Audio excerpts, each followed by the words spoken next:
So first off, I just want to say thank you everyone so much for the support on that last South Park video. I'm really happy that we got a good conversation started. You don't need to watch that video to understand this one, but it does provide a lot of helpful context, I think. In that 30-minute info dump, we talked about the psychology of sex as it relates to heterosexual couples. The article I read in that video was very eye-opening for me, and it helped me understand my own biological drives a lot better. Ultimately, what I wanted you to take away from that video is that there is a conversation to be had here. And if you're feeling any confusion or anxiety about this topic in particular, you're in good company. But if you scroll through that comments section, you'll see that there's a lot of conflicting views on sex education and what it should be. Some think it needs to be more comprehensive, some think it shouldn't exist at all. Also, some groups felt left out of the conversation, which was not my intention. So what's the point of this part 2? To double back on some of those comments and to hold them to scrutiny, and also to include some groups that may have felt left out, particularly a discussion around sex ed for the LGBTQ community. A quick disclaimer before we start. I will not be reading any comments straight out, and I will not call out any users who submitted comments. You know, even though comments are public, I understand some users comment with the expectation that they won't be read, and they're more so just venting. Side note, if you would like me to remove any comments, just let me know. I will always be happy to do that. This video is purely for furthering the conversation and giving an audience to the viewpoints brought up in that comments section. This video will also have a slightly more serious tone than the last. There's just going to be less humor injected throughout because this is some serious stuff, right? I want to treat people's life experiences with the respect they deserve. Maybe I'll throw in like a meme or two here and there, but don't expect this video to be overly jokey is all I'm saying. With all that being said, let's jump straight into the comments. The concept of consent. One point that was brought up is how it's important to teach the idea of consent to our teens. Now keep in mind that consent is a general term used to refer to the power to say yes and no, even to people you put your trust in. It's something that wasn't even touched upon in that episode, which just goes to show how big this discussion can get. There's a lot of different aspects of sex education that need to be taught. Anyway, one of the goals of sex ed isn't just to teach teens proper safety when they might become sexually active in the future, but also to protect them against assault. Everyone who isn't an adult has to place their trust in an adult at some point in their lives. And while we want to trust that those close to us will treat us with respect, it's an unfortunate statistic that 80% of sex abuse cases comes from someone the victim knows, whether that be a neighbor, family member, or romantic partner, among other sources. So, teaching our teens the power to say no to any situation that makes them uncomfortable helps to curb these kinds of attacks. It's not a perfect strategy, but I think it's a good start. Again, consent was never even brought up in that first episode, and it really should have been, because it's a really important basis for this entire thing that we're going to get into. So this comment is a comment which I wholeheartedly agree with. And while I don't necessarily think that only teaching consent is enough, I do agree that it's a great first puzzle piece in this grand idea of proper sex ed. Side note, one criticism I have with the way sex ed is depicted in proper condom use is the level of anatomical detail Mackie shows the boys. The main point of teaching sex ed is to make sure it's done safely and appropriately, but no one thinks about the seminal vesicle during sex. Well, maybe if you're a biologist, I don't know, weird breed, but the rest of us don't usually do that, I've been told. Adding in all these extra details makes the lecture boring, right? Like it's almost inherently boring. One of the comments on that original video stated that the school never goes into detail because most kids don't pay attention anyway, so they just give up. I mean, come on. Sex is like the least boring topic for a high schooler to listen to. Make your lectures less boring, people. You know, you can eventually talk about the anatomical side, of course, but start out with something on the macro level, like the mythical importance of genitalia size. Looks like my cock's the biggest. Like, that's some actually interesting shit that every guy is secretly curious about anyway. Don't pretend like you haven't Googled average penis size. We've all done it. Put down the toilet paper tube. You know, save that conversation for when we cover TMI, the dick size episode. Anyway, where were we? Good touch versus bad touch. An idea closely related to consent. Some believe that we should teach the idea of good touch versus bad touch. The difference is what you're comfortable with, and it doesn't need to be in a sexual context. A hand on the shoulder between friends might make someone uncomfortable, and it's their right to say they aren't comfortable with that. And yes, I would categorize jerking off a dog as a bad touch.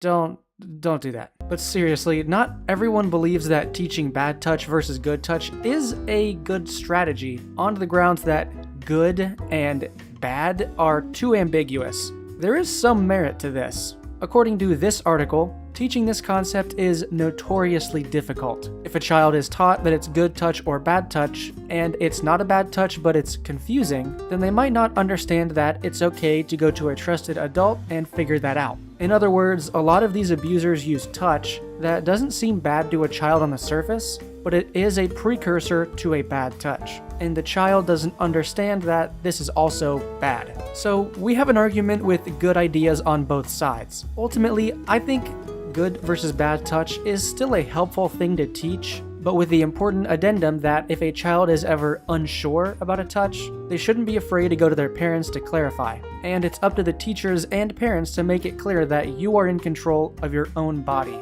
You set up your boundaries. If any kind of touch makes you uncomfortable, you have the right to raise a concern. This also presents a nice compromise to the issue raised in that episode. A child's innocence is special, and we don't want to ruin that, but we also want them to be safe. Look, parents, do you really want your children learning about sex? Part of the fun of being a kid is being naive. Let them be kids for a while. Teaching them these broader ideas of consent and, one commenter used the term bodily autonomy, ensures that they're learning the right ideas and staying safe, but they can apply it to their own experiences when or if they become sexually active in the future. Speaking of which, asexuality. I did mention this very briefly in part 1, but it is worth bringing up here. A lot of people are asexual. Now, I do not identify as asexual, God knows that, so I can't speak on what it's like to be asexual, but from my research, this is what I found. Again, I want to present this in the most scientific way possible, but if I speak out of turn, please feel free to correct me in the comments and I will issue a retraction. But this is what I found through my own research. Asexuality is an umbrella term for anyone who experiences little to no sexual attraction towards other people of any gender. Asexuality can vary in a lot of ways depending on our relationships and how we define our levels of sexual attraction, romantic attraction, and aesthetic attraction. It's important to note that sexual attraction and romantic attraction are two different things, although in modern society, they're often blended together as two parts of the same whole. Sexual attraction can be defined as our desire to touch another person in an intimate way. We can be sexually attracted to someone without ever experiencing romantic feelings. Romantic attraction, then, can be defined as our desire to have a deep, affectionate connection with someone else. Romantic attraction can exist without us ever experiencing sexual attraction, and it relies solely on establishing that close emotional attachment. You can be aromantic, which means you may experience little to no romantic attraction to other people of any gender. Then there's aesthetic attraction, which can be defined as appreciation for someone's beauty or appearance without having sexual or romantic attraction. For people who identify as asexual, they may experience heightened levels of romantic or aesthetic attraction, but little to no sexual attraction to the people in their lives. Asexuality isn't a choice, as with any other sexual orientation, but it is fluid. It looks different from person to person. For some people, it means they have a romantic partner, but perhaps that relationship either doesn't include sexual contact or includes different kinds of intimate contact like cuddling. Or it could involve sexual contact, but it's just not something that the asexual partner feels strongly about. Someone who identifies as asexual might engage in sex as more of a way to show they care, for example, rather than something they're invested in. Just like some women who don't actively seek out sex in a relationship, some asexual individuals don't seek it out, but might choose to engage in it as a way to show they care for their partner's needs. Keep in mind, this does not describe everyone, but it does happen. Also, don't make the mistake of thinking sex education doesn't apply to the asexual community, because it absolutely does. Because sexual desire is felt by a large majority of the population, it's an important thing to teach to everyone, regardless of whether or not you feel it yourself. Half the battle of proper sex ed is teaching people to protect themselves from unwanted contact, and it's important for them to know how to communicate what they're comfortable with. From this research, it seems evident that relationships can exist between a partner that's asexual and a partner that isn't. So you need to be able to communicate what exactly you're comfortable with in a relationship. Ultimately, it's all a spectrum, and the fact that not all people feel sexual desire should be clarified and celebrated when teaching sex education. You should also teach that it's okay to not want sexual contact at all. Your value as a person is not dependent on how much you fuck. Like, that's just dumb. We could spend hours unpacking the myth that you need to value yourself based on sex, no matter the identity or orientation.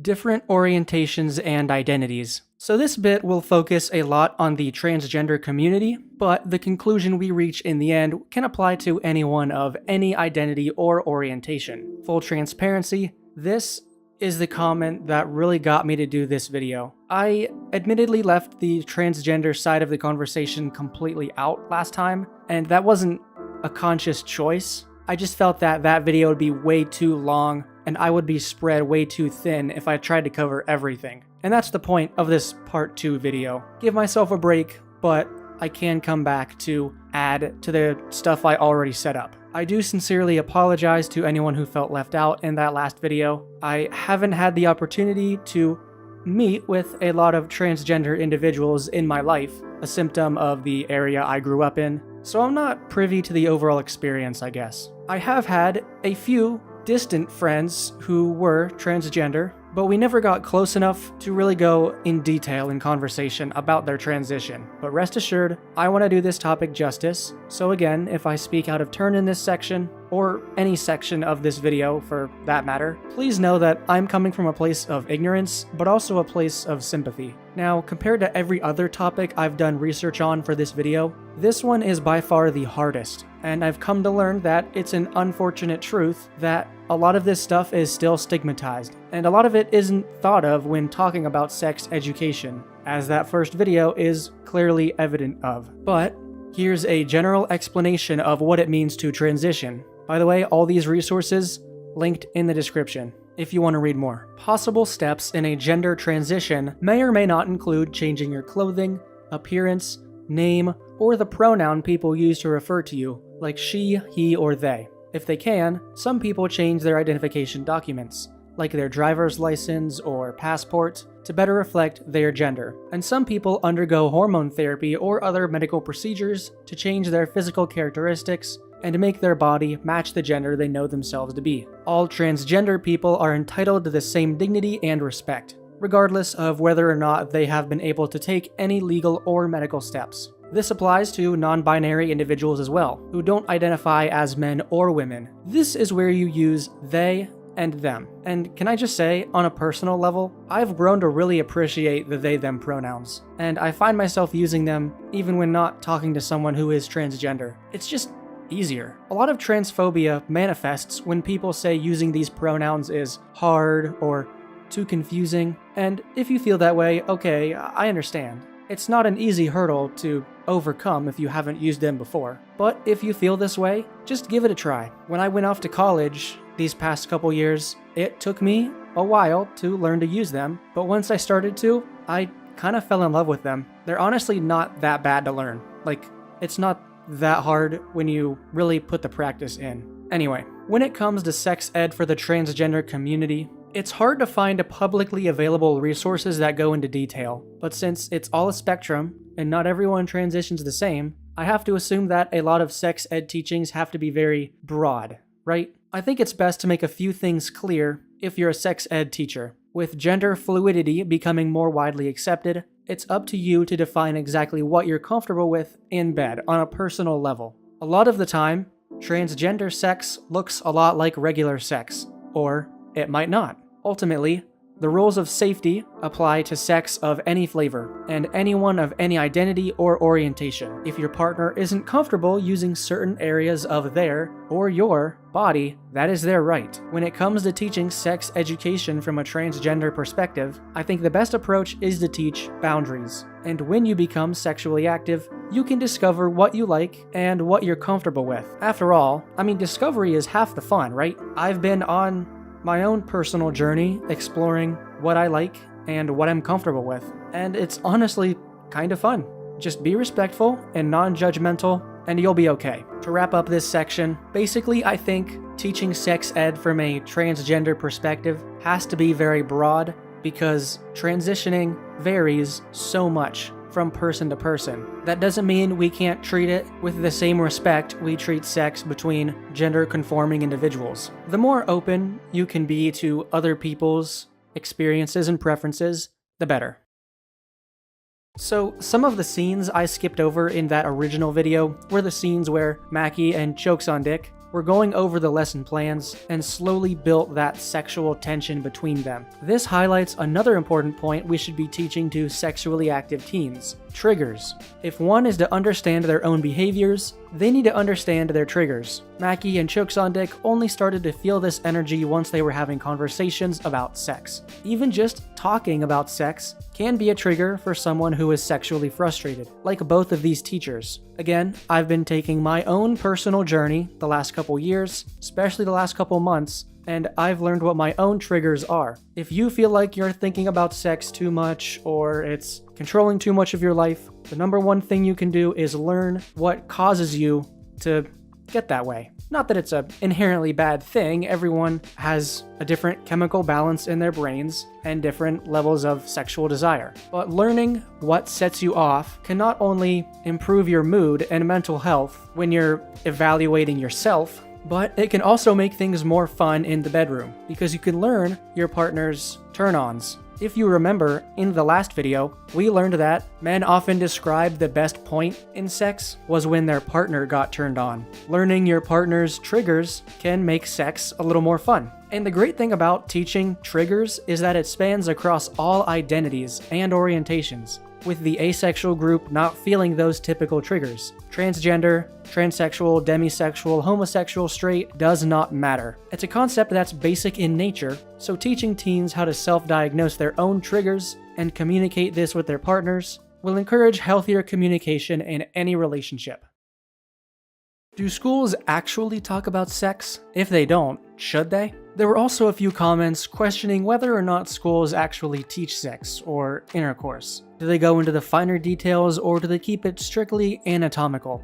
Hopefully no one is going full Garrison, but that's come on, that's not happening. This is the harsh reality. Here's a graph of sex education in the United States. As you can see, the only consistency here is that we're not consistent, just like my golf game. So what's actually taught in schools varies so much, it's impossible to refer to sex education as a solid, uniform concept. To the commenters who may claim that the minutiae of sex is never taught, that might be true for your school, but it's not true everywhere. So, from what we've discovered in this video, I present to you a new, comprehensive guide to teaching sex in a way that fits what we've learned here today. Here's what I think should be taught. Young children are taught the concept of consent and bodily autonomy in any situation regardless of sex. You are in control of your own body, and you have the power to report any unwanted contact from anyone. If you're unsure that a certain touch was inappropriate, you can ask the adult you trust the most. Teens are then taught the physiological and anatomical side of the conversation by teachers certified to teach the concepts,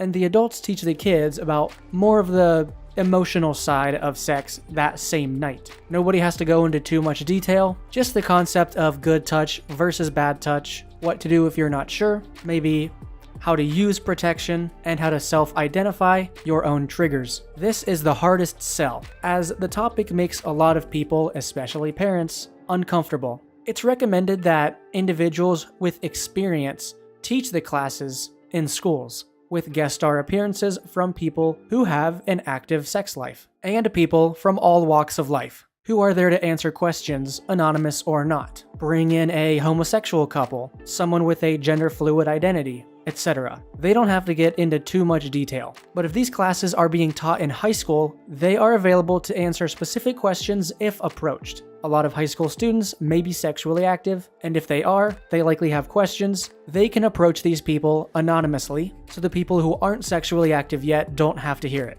Ultimately, asking the right questions can avoid a lot of pain down the road, physical and emotional. As these teens get older and approach college, they are given as many resources as possible, sourced from experienced individuals. These can range from vague to specific and cover all identities and orientations. At the end of proper condom use, they decide that sex education just isn't a school subject. However, if we want to achieve any kind of countrywide consistency, the school is just going to have to be involved somehow. Either that, or make it your legal right to have non-judgmental, meaning not just abstinent only, sex education resources. This 3-step system I've put together is designed to account for parents who may be less willing to have these conversations with their kids. So a lot of it is supported by the institution. And in a perfect world, these professors are experienced people who are able to answer questions in a non-biased way. We don't live in a perfect world, but we do live in an uncertain one. One where even your own parents might have a bad idea of what sex is and should be, like Mackie and Chokes on Dick. The number one priority is having someone there to answer questions. Someone who's sexually active, so their answers will be as up-to-date as possible as this stuff changes year over year.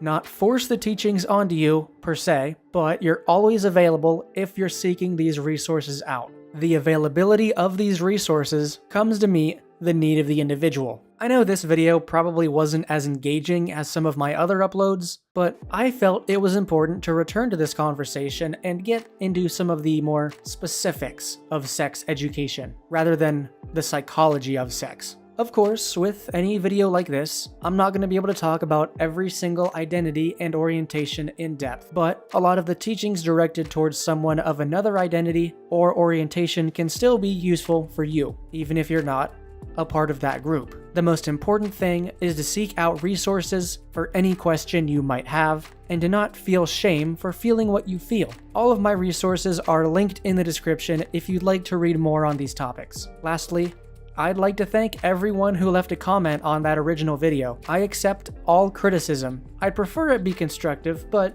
you know, I'm still new to this YouTube thing and I'm still working through my own mental health, so I'm trying to get better at this. Thank you for sharing your perspectives, and I don't know what video I'm going to do next. Maybe another South Park one, maybe not. I sort of briefly mentioned the TMI video earlier in this one, and honestly, it's a very, very important video that I've been building towards. I really want to do it justice. So that one might be next, if I get enough requests for it, if I think I'm ready to talk about it. If you don't know, the TMI episode is the dick size episode. Gonna be very hard to talk about that on YouTube and monetize it. But I come at all of these things from a place of education and not just entertainment. So I would treat it with respect. But if you want to see that video next, let me know. And if I get enough comments requesting it, maybe that will be next. Or maybe the informative murder porn episode where we could talk about pornography addiction. Something a little more serious and something a little more scary. But anyway, all of this is to say, thank you for watching this far into the video. I really appreciate it, and I appreciate all of the support that you guys have given me throughout the years, and especially the last few weeks. Thank you for 3,000 subs, and I'll see you in the next one.